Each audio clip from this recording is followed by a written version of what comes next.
नमस्कार everyone, doctor Sonika this side. आज की क्लास में हम ये जानेंगे पंचकर्म क्या है, शोधन क्या है, पंचकर्म और शोधन में क्या डिफरेंस है। बेसिकली पंचकर्म का ओरिजिन कहाँ से हुआ। तो चलिए स्क्रीन की तरफ चलते हैं।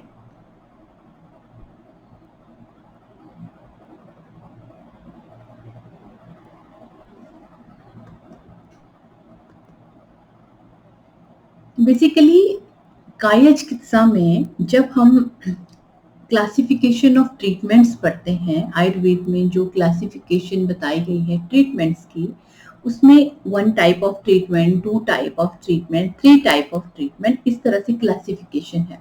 तो वहाँ हमें ये वर्ड्स और ये ट्रीटमेंट्स जो हैं पढ़ने के लिए मिलती हैं। सो ऐसा कंसिडर किया जाता है कि पंचकर्म जो वो 5 कर्म है, जो वो 5 थेरेपीज है, वो काया चिकित्सा की क्लासिफिकेशन ऑफ डिजीज में से ली गई है और उनको थॉरली जो है एक्सप्लेन और यूज किया जाता है डिटॉक्सिफिकेशन के लिए और भी बहुत डिजीज के लिए। सो उन क्लासिफिकेशन में जो हम थोड़ा सा वो क्लासिफिकेशंस देखेंगे, काया चिकित्सा में जो ट्रीटमेंट की क्लासिफिकेशन है, तो उसमें फर्स्ट क्लासिफिकेशन जो है वो है निदान परिवर्जन, मतलब जो भी कारण है व्याधि का उसको रिमूव कर देना। So remove the cause and remove the discomfort.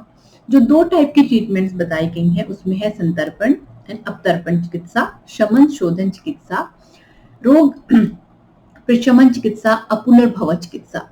सो जब 2 टाइप की क्लासिफिकेशन हमें दिखती है तो जो सेकंड क्लासिफिकेशन है उसमें है शमन और शोधन। तो यहाँ पे हमें शोधन वर्ड जो है मिलता है, जो कि हम आगे पंचकर्म एज ए पंचकर्म भी यूज करते हैं।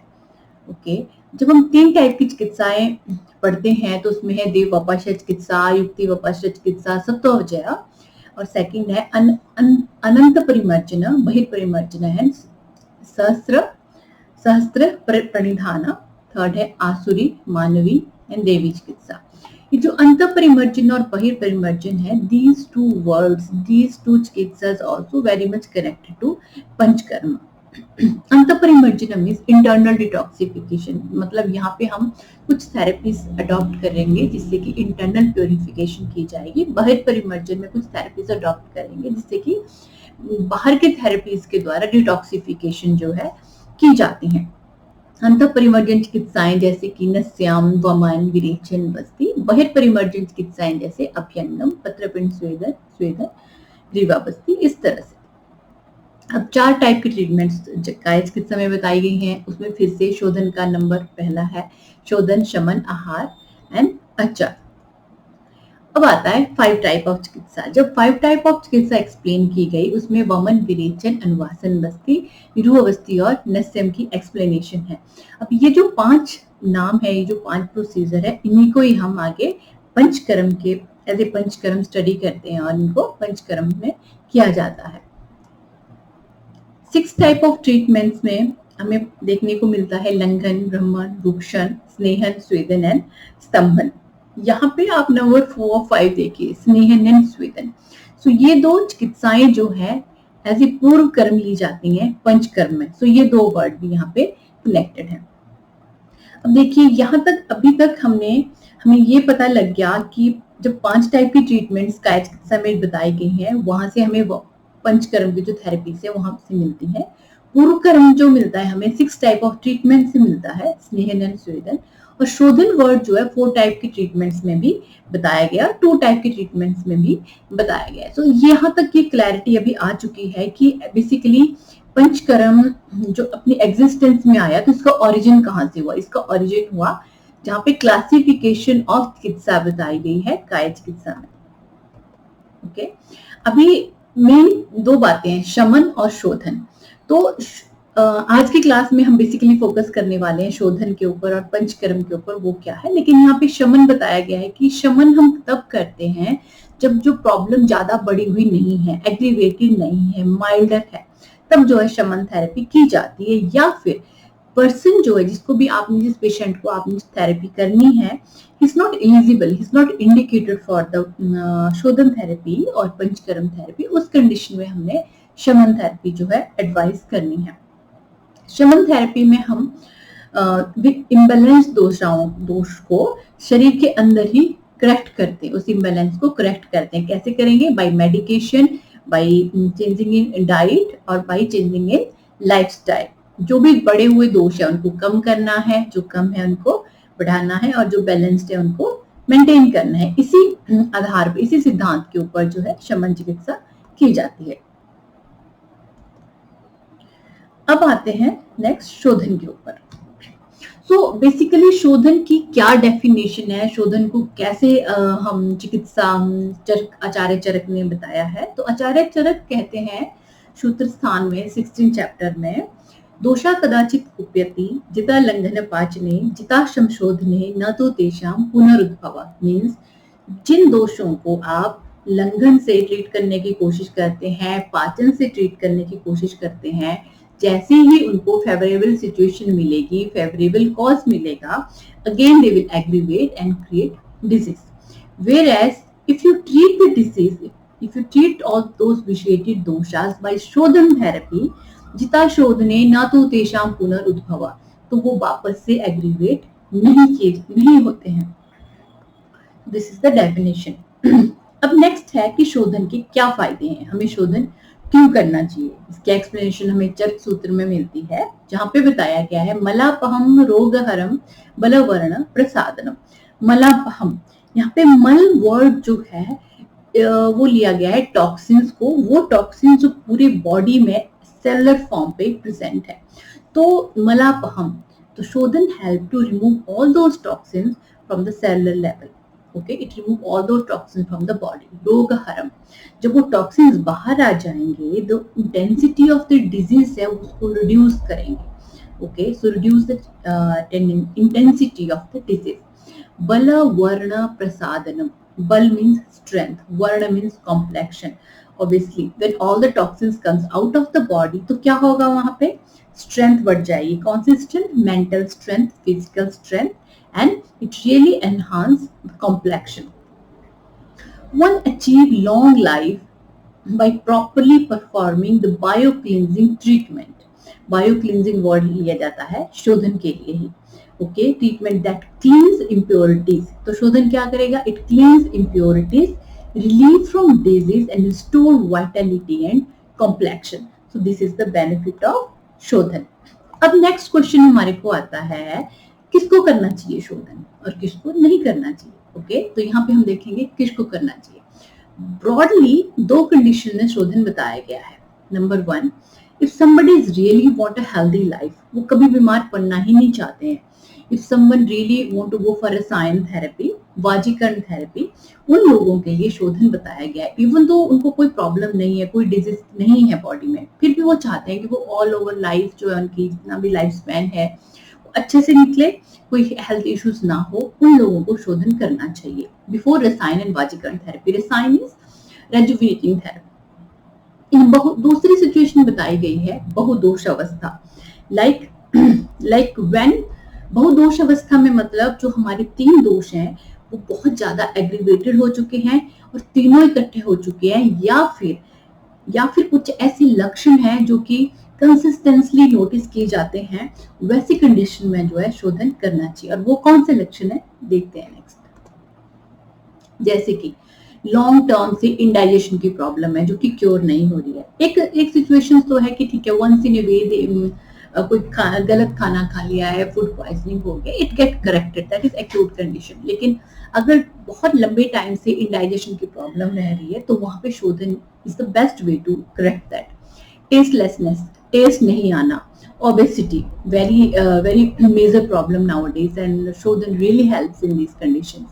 Anemia, heaviness, tiredness without doing any work, हमेशा लेथार्जिक फील करना, और जब समटाइम देखा गया है कि जब हम सुबह उठते हैं वी फील लाइक ओके थोड़ा सा और अभी सो लेते हैं, and we don't feel energetic, और पूरी रात सो के भी ऐसा लगता है जैसे नींद नहीं आई। तो ये जो सिचुएशंस है that indicate there is a toxins in the body and they need to be removed out of the body. Any kind of skin disease, stress, depression, और कफ वात पित्त डिसऑर्डर्स, कोई भी डिसऑर्डर जो कफ से है, वात से है, पित्त से है। सी कफ से हमें देखते हैं 20 प्रकार की डिजीज हैं, पित्त से 40 प्रकार की हैं, वात से जो है 80 प्रकार की व्याधियां हैं, उन सब में शोधन एडवाइस किया गया है। और अगर स्लीप बहुत ज्यादा आ रही है और बिल्कुल भी नींद नहीं आ रही है, वहां पे भी शोधन एडवाइस है। Bad dreams before administration of शमन ट्रीटमेंट एंड रश ऑस्टिस, even if somebody want to go for शमन ट्रीटमेंट, जैसे कि अगर किसी को हम आयुर्वेदिक मेडिसिन दे रहे हैं और रिजल्ट जो है सिर्फ 10% मिल रहे हैं, 5% मिल रहे हैं, तो वहां पे बेस्ट वे है कि patient should go for the शोधन। और एक बार बॉडी पूरी क्लींस हो जाएगी, उसके बाद अगर हम शमन ऑस्टिस स्टार्ट करते हैं, they really benefit, they really give so much results and benefit to the patient.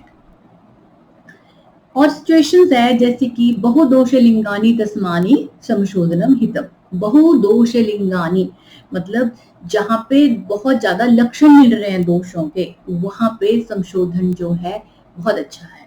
When multiple doshas are aggravated, संशोधन is good. According to अष्टांग संग्रह सूत्र स्थाना, यहाँ पे आचार्य भागवत बहुत अच्छे से बताते हैं कि कैसे सीजनल चेंजेस पे अगर आप शोधन करते हैं उस पर्टिकुलर एग्रीवेटेड दोषा के अकॉर्डिंग, तो पूरी होल ईयर के लिए आप अपनी बॉडी को उस इम्बैलेंस, उस दोष से होने वाले इम्बैलेंस से बचा लेते हैं। सो और ये ठीक इसी तरह होता है जैसे like even a beautiful gem staying in a clean water, after some time there will be a gradual deposition of the sediments over it. Okay, in the same way, even though the person look healthy, see sometimes we feel मैं बिल्कुल अच्छे से खाना खाता हूँ, I take all my supplements, I take healthy food, I don't have any health issue, then why I should go for these things, why I should detox my body, right? But see, even though person look healthy, there is a seasonal deposition, because जैसे ही season change होता है हमारे environment में दोषास की influence shift की जाती है, change हो जाती है, which directly indirectly affect our mind, our body. That's why usually we feel less energetic when seasons start changing, or we are very much prone to the health issues जब season जो है change होता है इसीलिए। and those so which may lead to disease in future. Okay, to prevent the disease, seasonal शोधन is advised. इसलिए बताया गया है कि जैसे ही सीजन चेंज होता है उस सीजन के अकॉर्डिंग अगर आप शोधन करते हैं तो आप अपने आप को उस पर्टिकुलर दोष के इम्बैलेंस से होने वाली प्रॉब्लम से पूरी साल अपने को बचा के रख सकते हो। ये आचार्य भागवत कहते हैं। और वो बोलते हैं कि अच्छा कौन सा शोधन करें, कौन सी ट्रीटमेंट लें।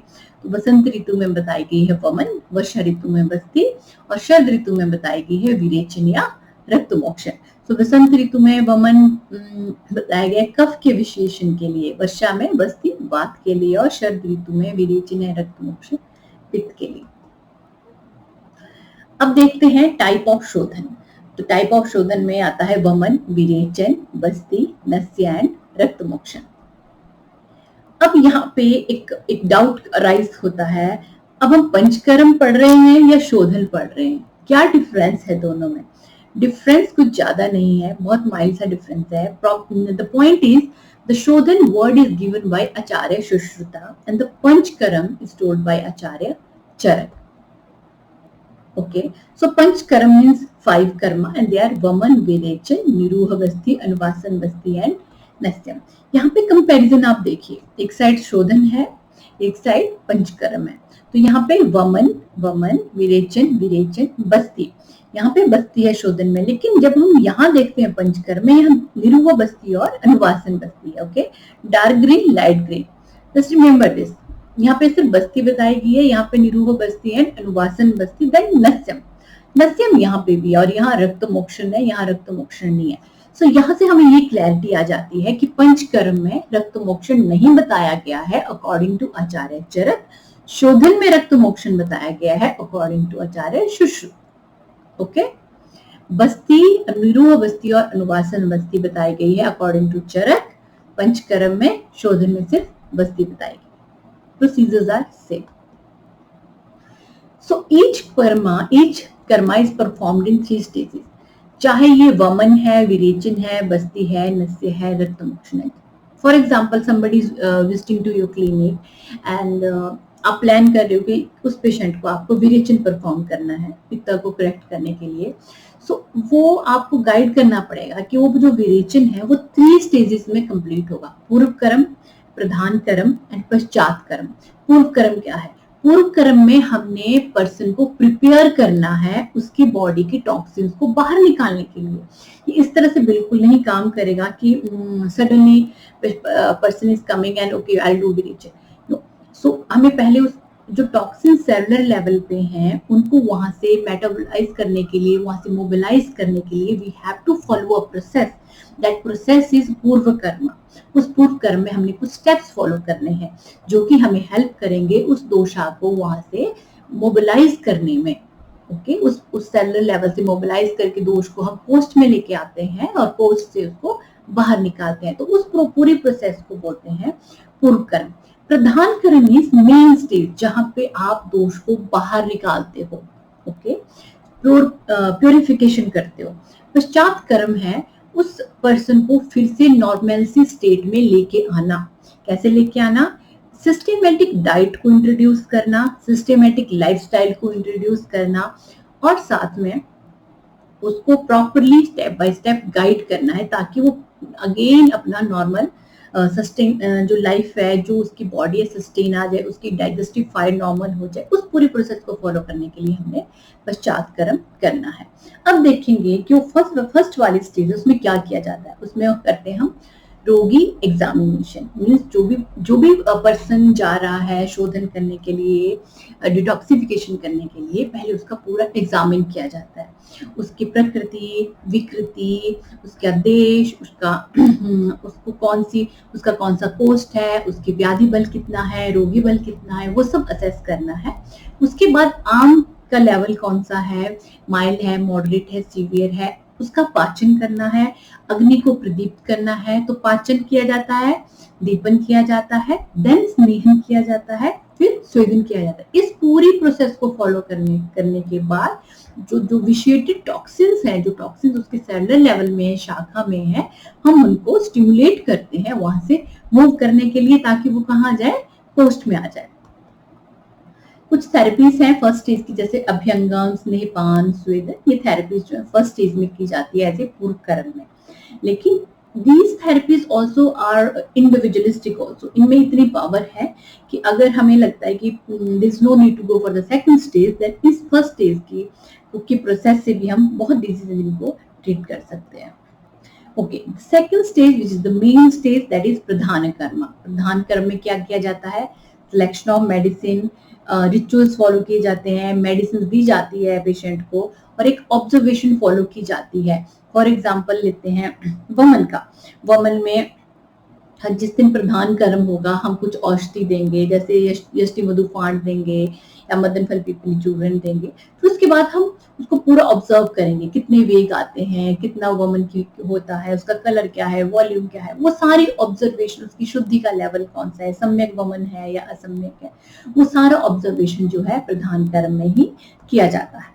ओके, सो नेक्स्ट है पश्चात कर्म। पश्चात कर्म इज द थर्ड स्टेज, जिसमें कि प्रधान कर्म कंप्लीट हो चुका है। अब हमने पेशेंट को एक सिस्टेमेटिक डाइट पैटर्न फॉलो करवाना है ताकि वो अपना जो उसकी डाइजेस्टिव पावर है, उसकी मेटाबॉलिक पावर है, वो नॉर्मल स्टेट में फिर से आ जाए। अष्टवर्ज्य भावा, there is a very strict lifestyle regimen, the person should not go for those, वो भी फॉलो करना है। तो उसके बाद जो है शमन या रसायन चिकित्सा जो है इंट्रोड्यूस की जाती है। सो दिस इज द पश्चात कर्म। सो आज की क्लास में हमने क्या समझा? बेसिकली पंचकर्म का ओरिजिन कहाँ से हुआ, शोधन का ओरिजिन कहाँ से हुआ, ठीक है। तो शमन और शोधन हमें 2 टाइप की चिकित्सा में मिलता है, 4 टाइप की चिकित्सा में मिलता है। पंचकर्म 5 ट्रीटमेंट्स जो है हमें 5 टाइप की ट्रीटमेंट्स में मिलती है काय चिकित्सा में। उसके बाद हमने पढ़ा पंचकर्म में कौन कौन सी ट्रीटमेंट्स है, शोधन में कौन सी है, क्या इसमें सिमिलैरिटी है, क्या इसमें डिसिमिलैरिटी है। पंचकर्म आचार्य चरक के द्वारा बताया गया है, शोधन आचार्य सुश्रुत के द्वारा बताया गया है। शोधन में हम रक्त मोक्षण इंट्रोड्यूस करते हैं, पंचकर्म में बस्ती को ही निरूह बस्ती और अनुवासन बस्ती में पढ़ा जाता है। और इसको हम 3 स्टेजेस में करते हैं, पूर्व कर्म, प्रधान कर्म, पश्चात कर्म। ये आज की क्लास में था। नेक्स्ट क्लास में हम पढ़ेंगे इसकी इम्पोर्टेंस क्या है, पूर्व कर्म क्यों करना चाहिए और इसकी इम्पोर्टेंस क्या है। Thank you so much and don't forget to subscribe, share, like and leave a comment. अगर कोई डाउट है आप नीचे लिखिए, I would love to answer your query. Thank you so much. Thank you for listening. Stay healthy, stay happy.